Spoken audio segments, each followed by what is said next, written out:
Bueno, 11:20 de la mañana en la República Argentina. Nos vino a visitar Matías Rivero, que es un amigo.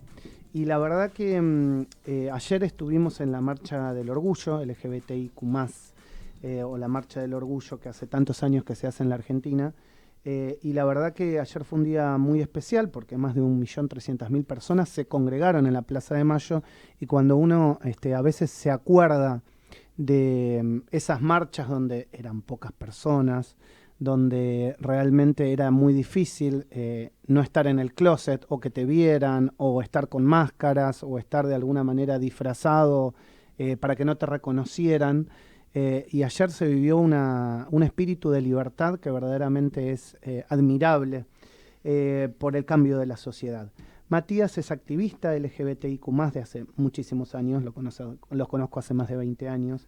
Es responsable de diversidad en la agrupación 13 de Abril, es delegado de APES y también es capacitador de la Ley Micaela en la Honorable Cámara de Diputados de la Nación. Mati, gracias por venir a Radio Sónica. Gracias chicos, gracias por invitarme. La verdad que sí, por suerte tuvimos la suerte de encontrarnos y de vernos y de celebrar esta fiesta que, como vos bien dijiste, comenzó allá por el año 92, que fue la primer marcha del orgullo. En ese momento todavía se decía marcha del orgullo gay, ¿no? Predominando lo que sería la masculinidad, ¿no? Por encima del resto de las diversidades, ¿no? Y del resto de las identidades de género.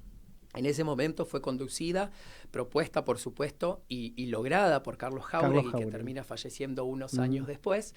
Y la verdad que arrancar hace tantísimos años, siendo 50 personas, en ese momento se hacía en invierno todavía, pero después, por cuestiones de salud... Era la misma fecha que se daba en Europa, la ¿no? misma fecha que se daba en Estados Unidos por los disturbios de Stonewall, Exacto. El 28 de junio del 69, y en el resto de lo que era el norte, ¿no? Europa y demás. Pero acá se decidió hacer en noviembre porque muchas de esas personas convivían con el VIH-Sida, en ese momento una enfermedad totalmente destructiva, ¿no? No existían cócteles todavía, o acá no habían llegado. Entonces estas personas no podían sufrir la inclemencia del frío. Entonces lo propusieron los siguientes años hacerlo para ya cuando el clima sea mejor, esté más generoso, y decidieron hacerlo el primer sábado de cada noviembre, y a partir de ahí quedó institucionalizado. Y bueno, y la verdad que, como vos decís, el sábado participaron más de 1.300.000 personas. Yo, cuando empecé en la Marcha del Orgullo, mi primer Marcha del Orgullo, yo en ese momento vivía en Lomas de Zamora, éramos cerca de 150 personas, y tal cual como vos dijiste, año 96, yo con 16 años, un atrevido para la época, sí, totalmente atrevido, avanzado.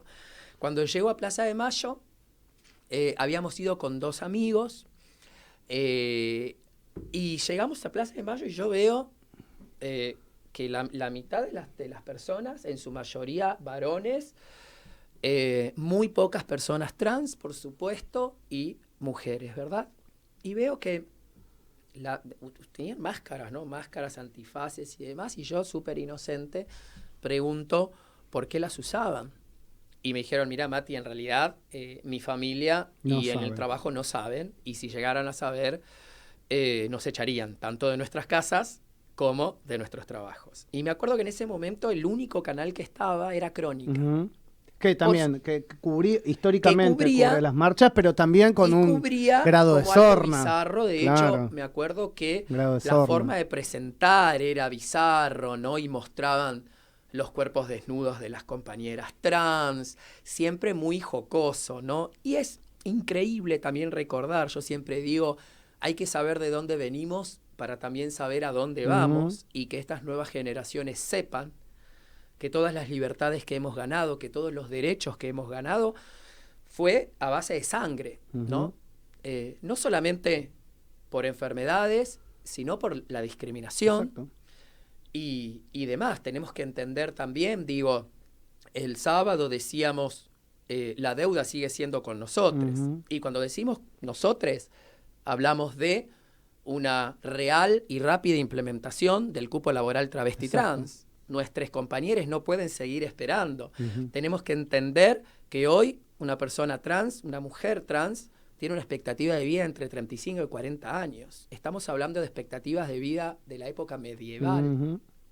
Decimos no a los discursos de odio, ¿verdad? Porque hemos visto cómo esos discursos muchas veces calan hondo en la sociedad y siguen repitiendo y siguen generando odio, ¿no? Yo también, junto con mi agrupación 13 de abril, el cual les agradezco a Claudia Lázaro, de paso, que es nuestra referente nacional de género y diversidad, que fue la gran promotora y hacedora de nuestro camión por primera vez. Tuvieron camión por primera vez, tuvo ¿no? camión propio y la verdad que fue una fiesta. Vos estuviste en nuestro camión y lo podés comprobar. Gracias, bueno, gracias a todo. Tengo a mi referente Javier Juárez, de acá de Capital Federal, y por supuesto a mi referente nacional, que es Walter Correa, que es el actual ministro de Trabajo de la provincia de Buenos Aires. Y como te decía, debemos entender, ¿no?, que no es homofobia, ¿no? Es homo-odio. Y no podemos seguir permitiendo más que a esta altura de la vida se siga odiando gratuitamente, ¿no? Porque nosotros somos personas y vivimos dentro de esta sociedad, ¿no? Los que podemos trabajar y tenemos la suerte y la dicha de trabajar, pagamos nuestros impuestos y tenemos los mismos derechos que todos, todas y todes. No lo decimos nosotros, lo dicen los 29 principios de Yogyakarta, a lo cual Argentina ha adherido, que son tratados internacionales como la CEDAW, Belén do Pará y demás, que son políticas de Estado, en definitiva, que independientemente del gobierno o del color político que esté, nosotros, las personas que pertenecemos al colectivo LGBTQI+, tenemos los mismos derechos. Entender que también pedíamos por una reactualización de la ESI, ¿no?, de la educación sexual integral, que se dé por completo en todas las escuelas, porque me parece que ahí está el meollo de la cuestión, ¿no? Y también, digamos, en muchas provincias no llega de la misma manera. No solo no llega, sino que al ser un país federal y la educación, al estar en manos de las provincias, tienen sus adecuaciones, ¿no? Y tienen sus propias cuestiones, ¿no?, sociales, religiosas, tienen como mucha costumbre también. Entonces sobre esas costumbres no se puede obligar, pero sí me parece que hoy nosotros tenemos un colchón logrado por lucha de derechos y de libertades, pero me parece que las leyes quedan en un papel si no se mueven, ¿no?, en la ley muerta. Entonces debemos... Ahora, me parece importante, Mati, digamos, el cambio de la sociedad estructural, porque, digamos, ver eso que vos contabas en el año 96 a la sociedad hoy, claramente que nada malo pasó, por el contrario, porque viste que decía, ¿qué va a pasar en 20 años? Las personas del mismo sexo se pueden casar, tener otra familia, adoptar, o sea, nada malo pasó, al contrario, una sociedad que se ayornó y que evolucionó, creo, para bien. Ahora, yo sé que vos también estás militando junto a un querido amigo, Pablo Ruiz, por lo que todavía falta esto de hablar de que la ley de subrogación de vientres, que es tan importante para que las personas que quieren dar amor, que necesitan dar amor, puedan tener sus propios hijos, ¿no? Totalmente. Pero aparte, mira, acá, comenzando con este tema, vuelvo de nuevo a los tratados internacionales, ¿no? Desde la OEA, tenemos el derecho de lo que vos estás diciendo con respecto a formar una familia. Exacto. De hecho, desde el 10 de julio del 2010, en nuestro país, segundo país de América, primer país de Latinoamérica en poder tener la flamante y hermosa ley de matrimonio igualitario.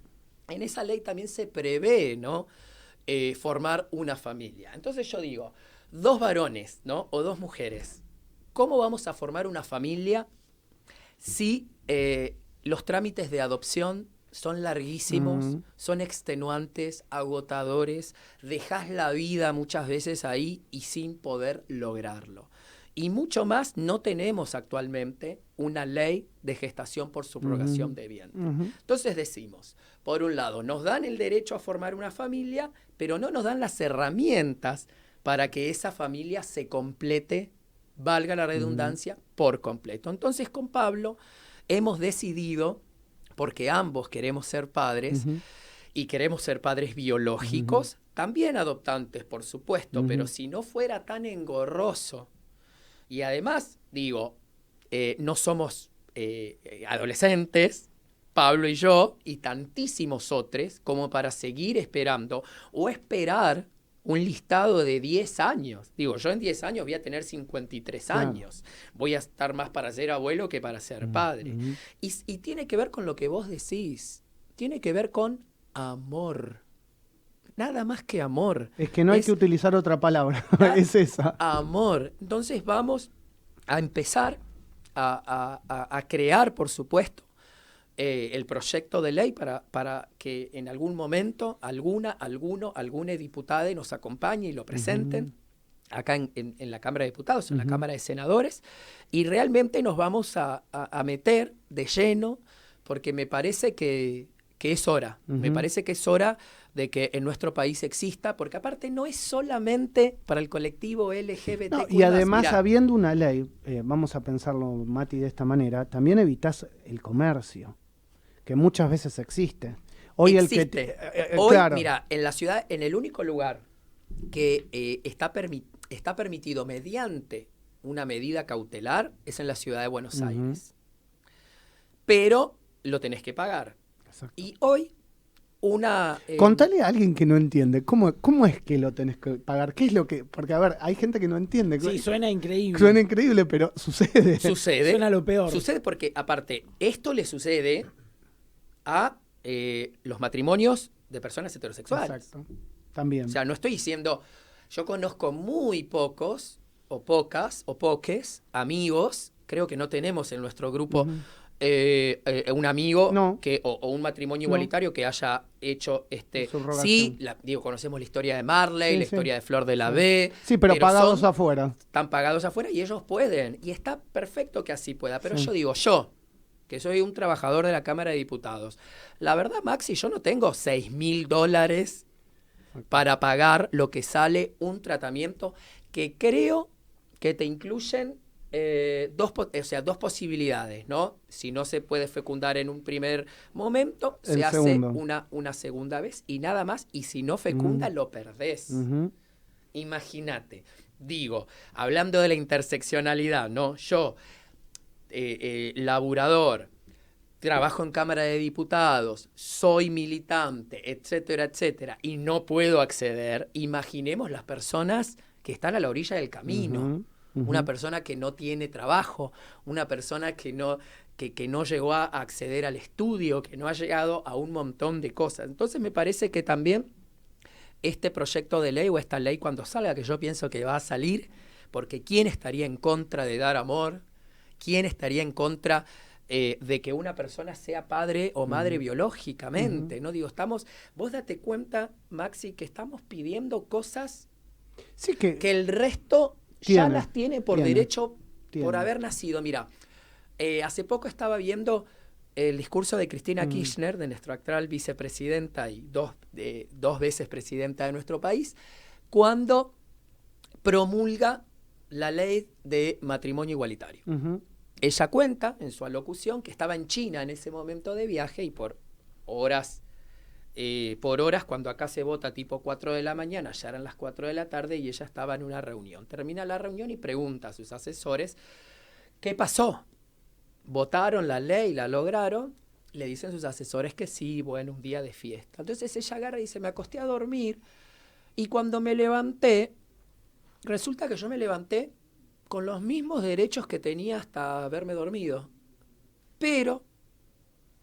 muchos gran parte de la pasaron sociedad a tener los mismos derechos que yo, por el simple hecho de ser ciudadana, ya los tenía. No tuve que reclamar, no tuve que hacer una marcha, no tuve que salir a la calle, no tuve que juntar votos. Entonces digo, ¿por qué yo no tener el mismo derecho si hoy o el mes que viene quiero concebir un hijo? ¿Se entiende? Digo, Sí, sí. no solamente es por amor, sino es derecho y son derechos Sí, humanos. igualdad. Son derechos humanos. Igualdad. Perdón, Matías. Pablito. Este quizás es de las problemáticas que más los mueven actualmente. ¿Es la de las más difíciles de conseguir también? Mira, después de haber pasado, yo nací en el 80, pero digo, no lo atravesé. Después de haber pasado la última dictadura cívico-militar, ya sabemos lo que conlleva. Después de haber pasado el juicio a las juntas, que ahora está En la película 1985. por la película, las juventudes sobre todo se están entendiendo qué fue esa proeza.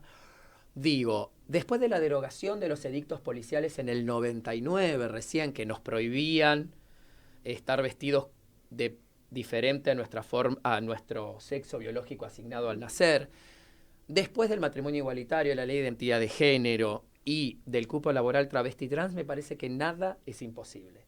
Me parece que se puede lograr esta ley como tantísimas otras, y me parece, para aquellos detractores que siempre nos dicen, ¿y para qué necesitas que te digan de tal manera? ¿Y qué significa la sigla LGBTQI+?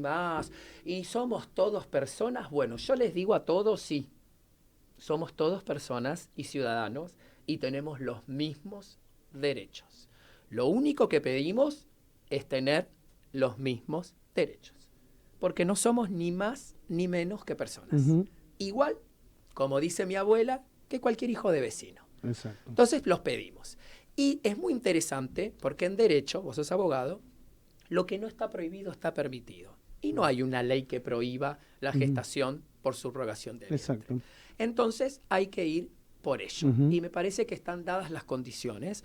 Seguramente muchos van a salir a decir que la economía y que no es el momento y que lo que siempre dicen a la hora de no querer asumir la responsabilidad de, en definitiva, darnos más y mejores derechos. Porque esto no le va a modificar la vida absolutamente a nadie, solamente va a hacer que seamos un poco más felices aquellos que quieran ser padres o madres o sadres. Porque también a veces dicen eso, ¿no? O sea, no vamos a salir todos en hordas, ¿no?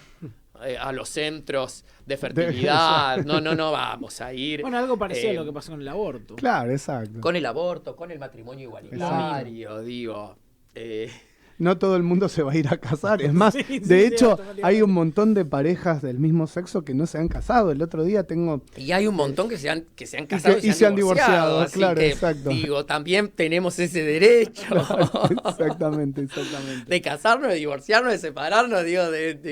Digo, la familia argentina no se destruyó, Exacto. todo lo contrario, creo que se enriqueció porque la ley de matrimonio igualitario también hizo eso, algo que vos dijiste, que muchos pudieran salir del closet. Exacto. Con todo lo que conlleva eso, ¿no? Ayer, el sábado, la verdad, yo sentí eso, sentí una, en comparación con otras marchas que uno ha ido, la libertad y de la juventud me sorprendió. La libertad de la juventud, en un momento, no sé si recordás que íbamos caminando con Pablo y le gritan, Pablo, yo salí del closet por tu historia. Tal cual. Y la verdad que eso es, digamos, chicos, ¿entendés? De 18, 17, 19 años. Me parece, la verdad, que lo que ha cambiado la sociedad y vivirlo como se vivió el otro día, me parece que ojalá sigamos por esta senda y este camino, ¿no? Es que yo creo que los jóvenes, yo ya me atrevo a decir jóvenes, pues ya soy juventud, mandato cumplido. Empezamos. Primero, Yo tampoco, no quiero... Yo me digo joven no digamos también. nada Sí, por claro. las dudas, que averigüen. No la digan al aire por la duda de que alguien opine como ustedes. No, o alguien que tenga la edad nuestra y los deschavamos. Claro. Pero ya dejé de ser, ya no me cocino en el primer hervor hace rato. La cuestión está ahí en la juventud, ¿no? Y por eso yo lo que te decía de tener memoria, ¿verdad? Claro, que sepan Mira, lo justo, que... memoria, verdad y justicia, Claro, que sepan. ese emblema. Memoria, por supuesto, para saber de, como te dije, de dónde venimos y hacia dónde vamos. A mí me pasa muchísimo cuando doy clases de Ley Micaela, Y de paso agradezco Ujú. a la jefa del Departamento de Género, Laura Canigia, y a la directora de Igualdad, Gisela Manero, que siempre me permiten hablar De la Cámara de sí, de la Diputados, Cámara de ¿verdad? Diputados de la Nación, que siempre me permiten hablar con respecto a Ley Micaela. Nosotros venimos trabajando hace 3 años, capacitamos bastante ya, y me pasa esto, ¿no? De cada vez que doy la capacitación, yo estoy dando 1 o 2 capacitaciones por semana de hace 3 años, así que imagínate, y a veces algunos reemplazos tanto virtual como presencial. Y pasa esto, ¿no? Que yo cuento o hablamos un poco de la historia, ¿no? Tanto del colectivo como de los feminismos, digo, desde las sufragistas de fines del siglo XIX, pasando por Alicia Moró de Justo, por supuesto por Evita, ¿no? La sanción de los derechos civiles de la mujer que recién pudieron votar en el año 51, ¿no? Hablamos de esto y es wow, ¿no? Y estamos hablando de 75 Sí, años, sí, no es 80 que estás años. hablando hace 200 No estamos años. hablando del hombre de las cavernas que le pegaba, ¿viste? Cuando éramos chicos que veíamos esos dibujitos que le pegaba y la llevaba arrastrando el pelo. Pero digo, en los micros comportamientos todavía seguimos, ¿no? Con esto de del machismo, ¿no? Del sistema patriarcal, que siempre hablamos del sistema patriarcal, ¿no? Y el sistema patriarcal es una entelequia. Es una entelequia. Lo que promueve el sistema patriarcal son las microprácticas. Y las juventudes, que yo siempre digo, no nacieron de un repollo, porque, perdón mi falsa modestia, todo el mundo sabe que no la tengo, que si me llevo a caer de mi ego me quiebro un pie.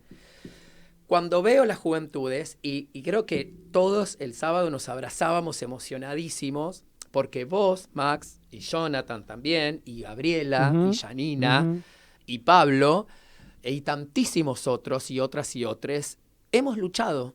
Sí, totalmente. Cada uno desde luchado nuestro para lugar. que hoy Exacto. un pibi de 18 años pueda tener libertad. Libertad de expresión de género, libertad de cómo autopercibirse, y tenemos que poner el foco en esas juventudes. Pero debemos recordar siempre de dónde venimos. Totalmente. De dónde venimos y recordar que las leyes pueden volver para atrás. Hay que tener mucho cuidado. Y ahí están los discursos de odio. Hay que, digo, a la derecha reaccionaria. Está bien que exista la derecha, por supuesto, y existe desde toda la vida y va a seguir existiendo. Pero esos discursos, cuando nos atacan y nos dicen que somos una ideología de género, ¿no? Cuando conductoras salen a hablar biológicamente de lo que es ser una mujer, hay que tener mucho cuidado con esos discursos, porque siempre se puede volver para atrás. Y a los derechos hay que cuidarlos para que sigan vigentes. Hablando de eso, de la juventud, y vos hablas de derechas, no vamos a dar nombres porque cada uno no sabe. Todas las derechas son iguales. No, lógico, pero de la misma manera que vos decís que hay mucha juventud, que el sábado hubo mucha juventud que se vio, también hay mucha juventud que está detrás de esas derechas. ¿Cómo ves esa situación, esa dualidad que se ve? No, yo no creo que sea una dualidad.